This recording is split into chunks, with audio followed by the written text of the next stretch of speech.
this is next level. This is why I spend so much money and time on hobbies like this.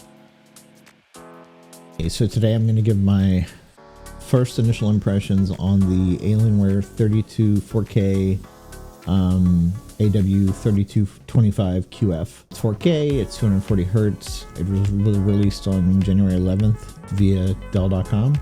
And yeah, I'm using, just so to sort of set the baseline, I'm using a 4090, and right now I'm using the LG C2 as basically my daily driver and my both my gaming and productivity monitor.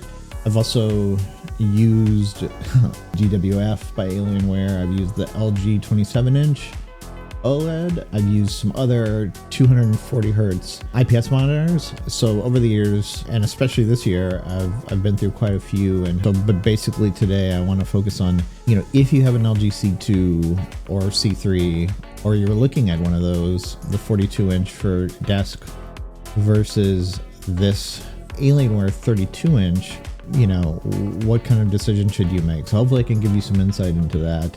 I'm gonna break it down into a few categories, but my initial thoughts: if you use the LG C2 right now for gaming and productivity, I think changing to the Alienware 32 is just like a no-brainer. Text is so much sharper. It's 140 ppi versus 108 on the LG. So text is sharp, and there's no fringing, or no sort of like weird colors around the text, right? Just so I would say that, I use the LG for productivity every day.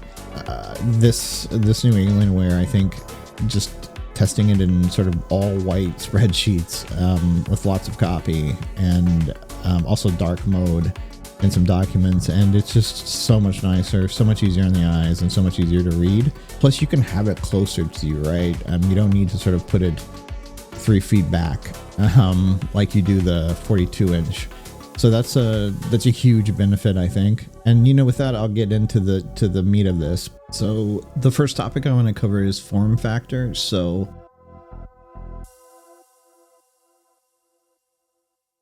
honestly, I never loved 42 inches for the LG C2. It wasn't the end of the world, but it meant, I had to get a slightly larger desk. I did buy a deeper desk to support it, in which case it was fine. It was great, and I still love that monitor. Absolutely, right? And so it's a great monitor. It's beautiful, and I think from certain perspectives, it definitely exceeds all the competition.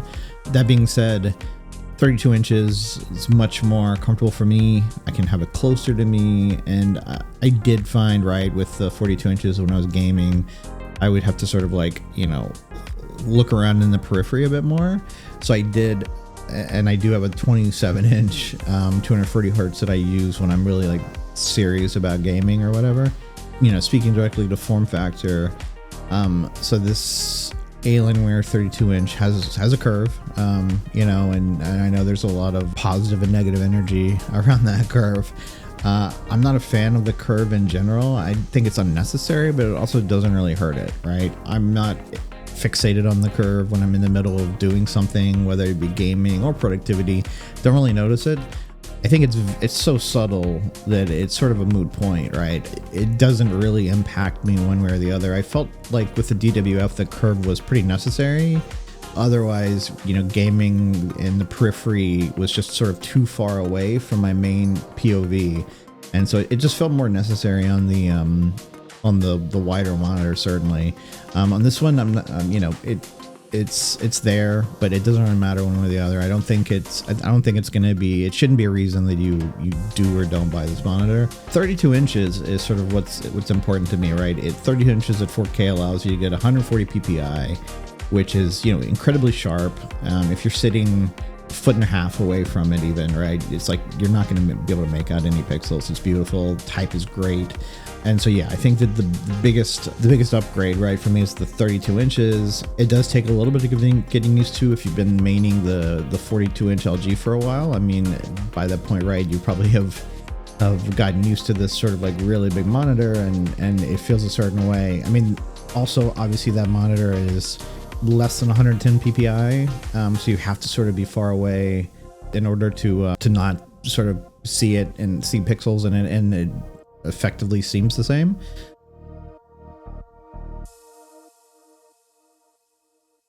The 4K resolution on this, right, when combined with the 240 hertz is pretty special. And on the productivity side, it's a huge difference, right? So for me anyway, I have you know, obviously pretty bad eyes, and I was boosting the C2 to 150% on the desktop to be able to sort of make a copy at a, you know, it's pretty far away, so I need to be able to see it easily.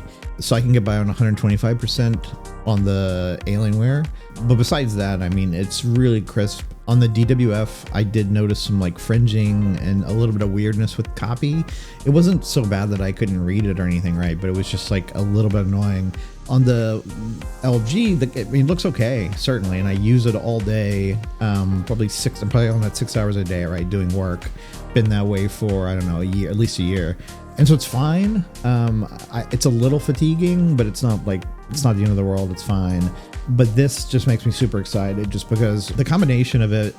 But when we talk about the refresh rate, I mean, most of the time we're thinking about gaming, right? And so I've obviously tried the DWF and I don't know if it's because this is like, I don't know if it's a combination of, you know, it being 4K and 240 hertz, but you know, in something like Overwatch, even compared to the DWF, feels like the motion clarity feels superior, and I don't say that lightly, right? Because like, so, you know, initially when I sort of heard and thought about 120 hertz on the C2 versus, you know, 175 hertz or 240 hertz.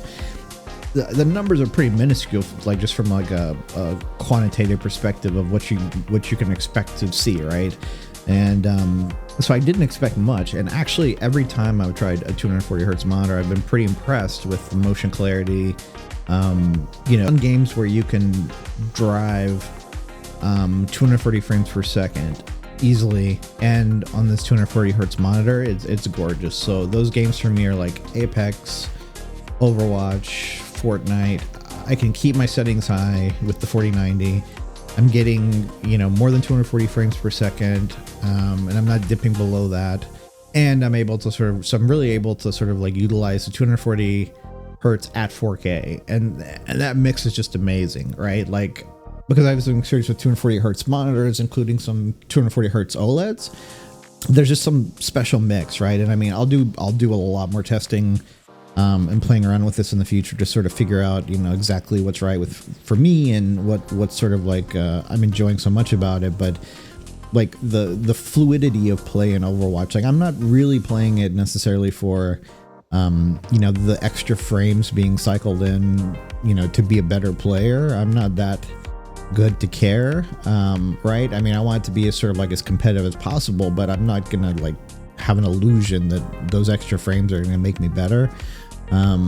But at the same time, the sort of the gameplay feels just so nice when you're jumping around like a maniac, and you're like, you know, what other people might call like finessing. I'm just like jumping around like a maniac to finesse my way out of a situation, something like that.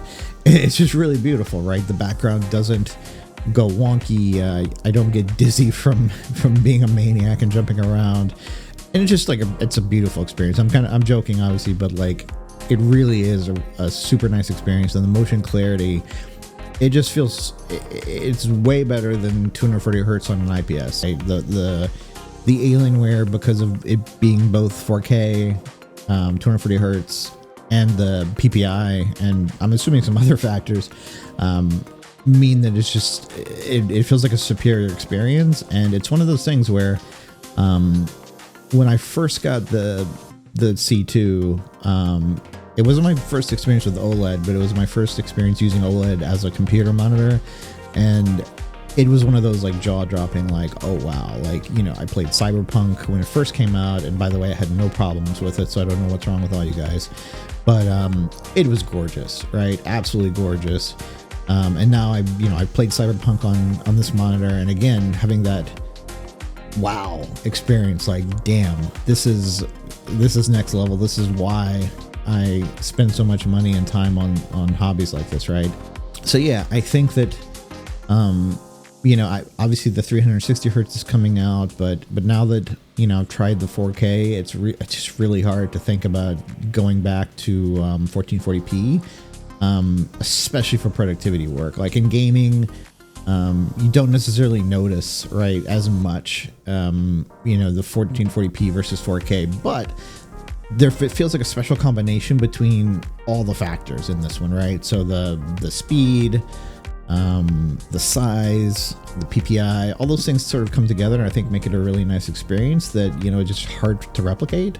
If I were using this just for gaming, I think it's actually very close to the C2, right? I think that there's a few quirks in this monitor that have nothing to do with like the purple fringing, right? So I have a well-lit room when I'm in here, and I've tried it both in well-lit and in darkness, and I don't get the sort of purple fringing. My blacks are black, my whites are white, right?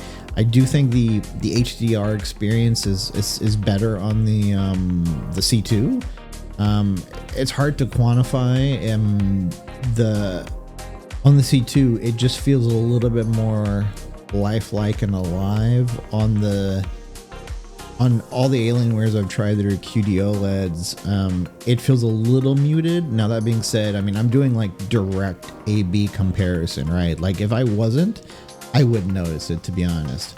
But you know, right now I'm sort of playing with HDR 400 True Black and Peak 1000, and I found that, you know, Peak 1000 is working really well for games like Apex, games like Fortnite, games that have sort of like an animated bright environment. On COD, the brightness of like the Warzone map seems to feel better at like True Black 400 for whatever reason. But the multiplayer maps feel better at 1000, at True Peak 1000. So, you know, still playing through that and sort of messing with those settings, and nowhere near sort of finalized.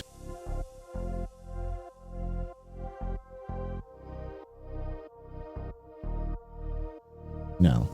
When I talk about the fan on the Alienware 3225QF, yes. So I mean, it's sort of like always on, as far as I can tell, right? I don't really hear it ramping up.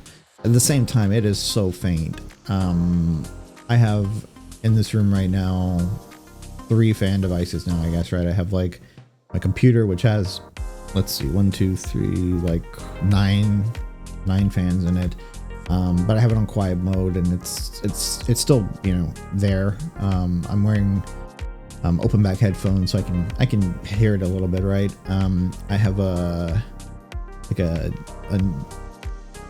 filter, like an air filter running, and like an air filtration device running, and that is running at like a level 2, right? Which it has 4 levels, and level 2 is like audible. If you compare those, right, with the computer, let's say the computer's a 10, the air filtration device is like a 6, then I mean the monitor is a 2. Realistically, like if I wasn't particularly like listening just to see, because, you know, I heard folks talk about it, I wouldn't really even know, honestly. I wouldn't hear it with the other things going on in the house. Now if you're like in like a dang dungeon of a room and that's the only thing that's making any noise, yeah, you'll probably hear it, but it's also faint as hell. So I think it's a non-issue.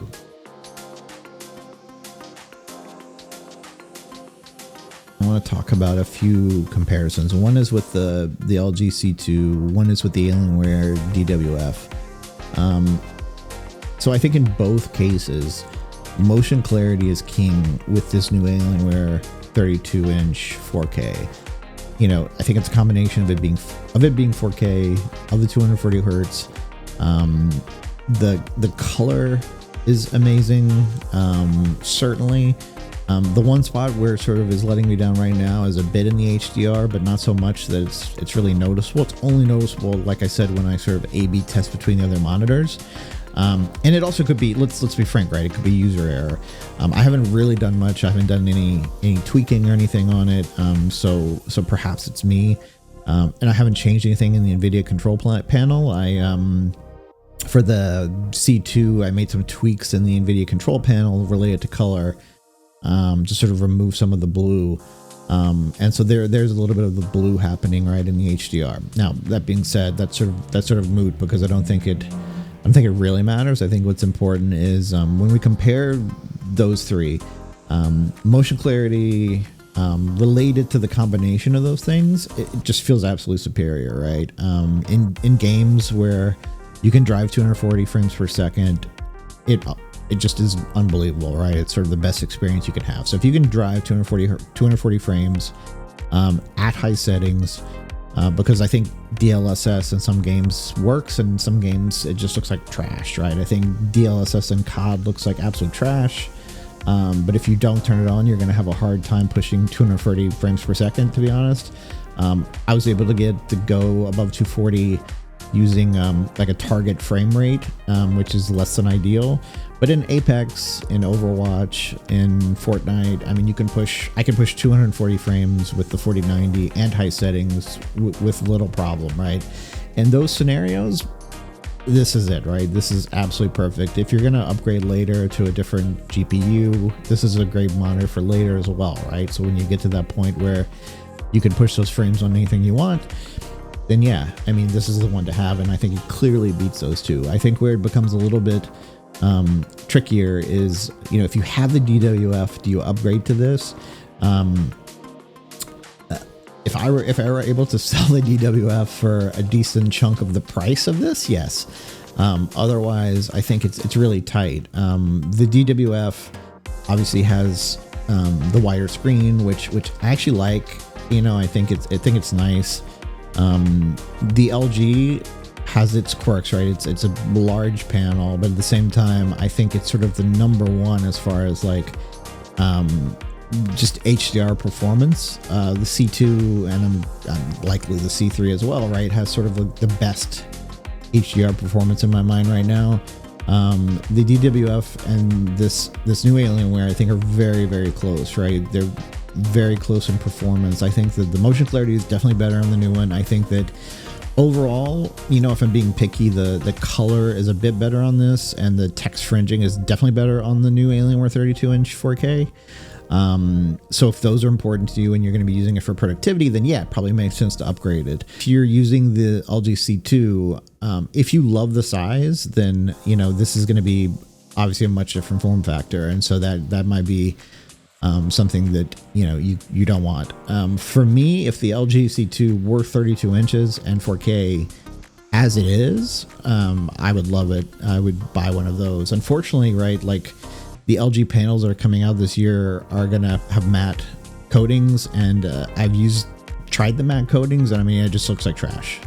The blacks look horrible to me. You kind of, I mean, I don't see how people try these out and say there's no difference. I mean, when I tried it out,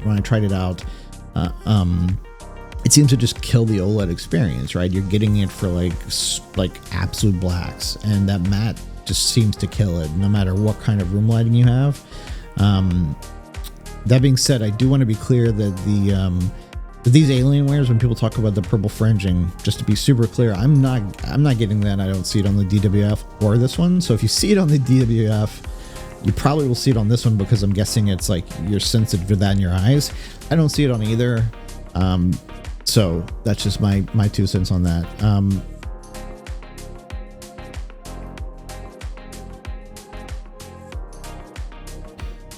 So on the question of brightness and auto dimming, so from a brightness perspective, just to reiterate, I mean, in a bright room, this monitor as well as the C2 are really bright for me. It's maybe I have just sensitive eyes, but like they're super bright. I have an IPS next to it, and I mean, I honestly just can't tell the difference, right? Like I don't have them at 100%. If I did, I feel like I'd blow my eyeballs out. So I don't see that, right? I don't see that problem. Even 100% spreadsheet white on the screen, no problem. Now, SDR, auto dimming isn't really an issue, right? It's almost completely unnoticeable on the C2 when you're in SDR mode. I like left a white spreadsheet up on the new Alienware here, and in SDR didn't notice any auto dimming whatsoever, right? In HDR, there's some auto dimming, but I feel like it's definitely less noticeable than on the C2. The C2 auto dimming when you're in HDR mode, it feels pretty aggressive. So you sort of have to like, you know, move your mouse, start like getting back into the document. But if you leave it for a second, it sort of really dims it out, right? To try to save the monitor, I guess. And, didn't notice it so much here, which is, you know, fine. I think that like if you're going to be working in SDR mode, you're not going to notice it at all. And if you're in HDR mode, just because you want to like leave it in HDR all the time, that's fine. You may notice it, but I don't think it's as noticeable as it is on the C2. As far as worrying about burn-in, I've talked about this on a video before.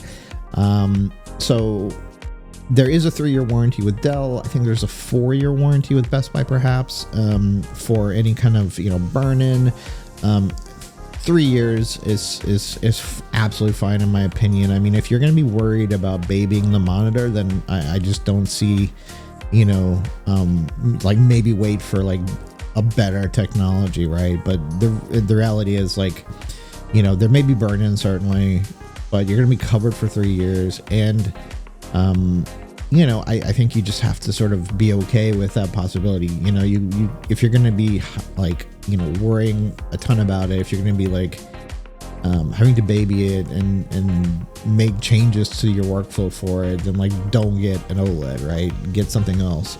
But you're going to be missing out on all the benefits. And I think it's like, you know, you just got to roll the dice and hope for the best.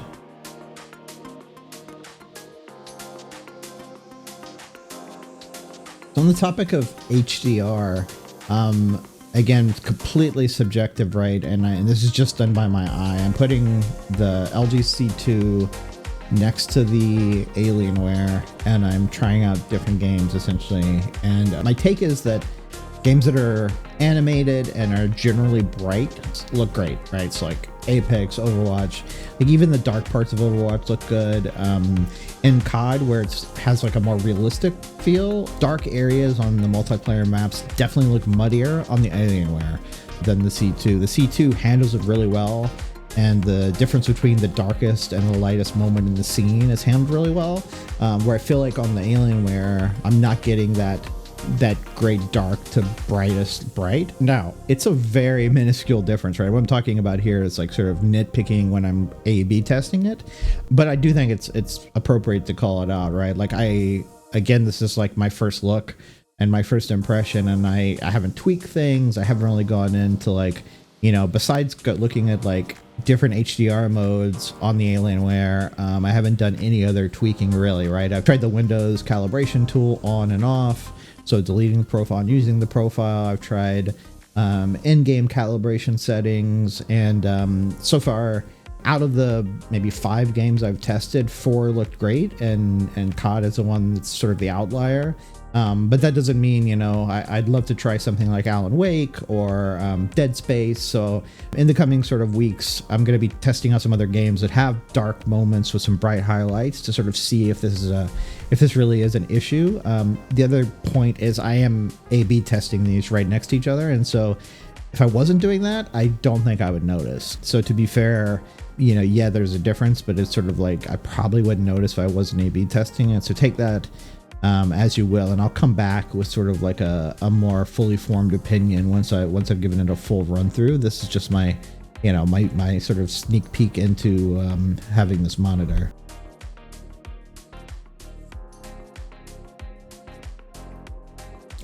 Thanks for watching. And so just to wrap it up, we talked about form factor. To me, it's a positive. The curve doesn't matter to me, and I don't think it's going to matter to most people. It's not a pro or a con, it's just there. The size is great for me personally. I would probably go for a 27 of the same monitor, just because as I've gotten older, I start to prefer smaller monitors, but at the same time, perfectly happy with this size. The feet on it, we didn't quite talk about I mean, put this thing on an arm. Obviously the feet that come with the 32-inch version are huge. and ridiculous. So yeah, do that.